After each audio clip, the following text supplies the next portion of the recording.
do the right thing at all times, regardless of who's doing the wrong thing. One evening, on a Sunday evening, I was driving down the streets of Lagos and I approached a traffic light. There wasn't much traffic going on that day. In fact, there really was no other car crossing past the light. And so I stopped at the right light because it was a red light. And apparently there had been a little build-up of the traffic behind me. But because there was no other car passing across the road, I started to hear the honking of the car behind me.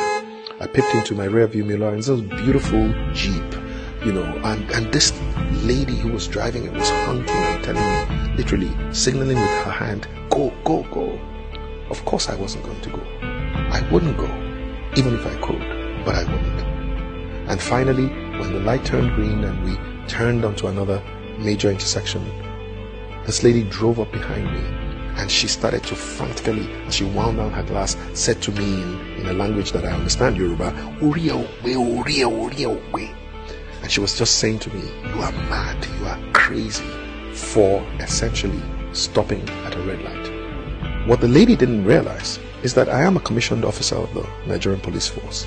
And literally, it's unlikely that anybody would have arrested me as a policeman simply because maybe I went past the light.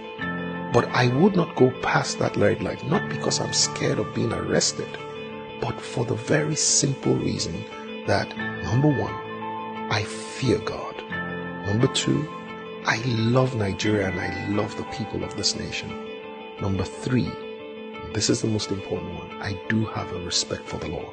That respect for the law is a respect that I have chosen to give the law because of my values.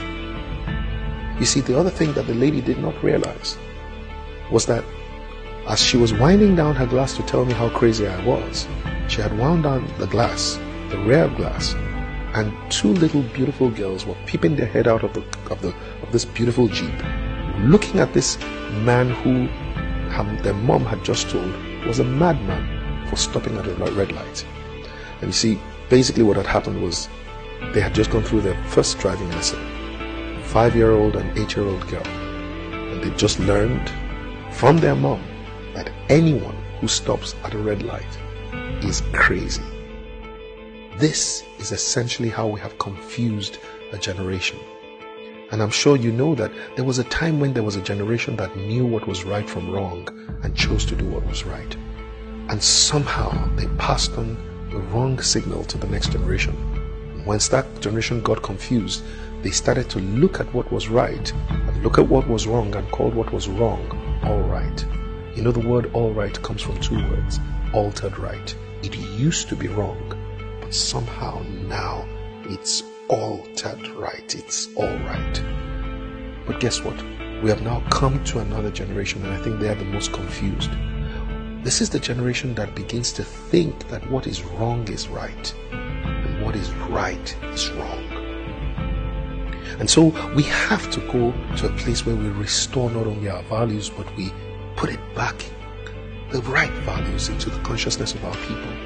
And the only way we can do so is each of us, especially you and I, choosing to be the ABCD of our values.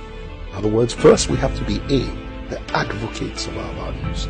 We have to be the proponents of these values. We have to go out and literally on behalf of the values tell people what we stand for. My great mentor, Dr. Christopher Kolade, said, it's not enough for you to stand for what is right. You must let people know what you stand for.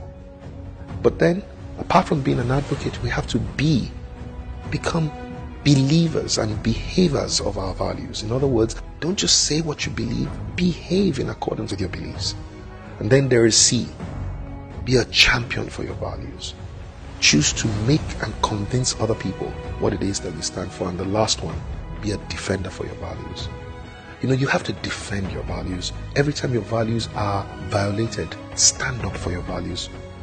You're standing on a queue and somebody else wants to go past that queue, say something. Don't just say Nigerians. No, say something. Insist that your values, the right values, must also be defended.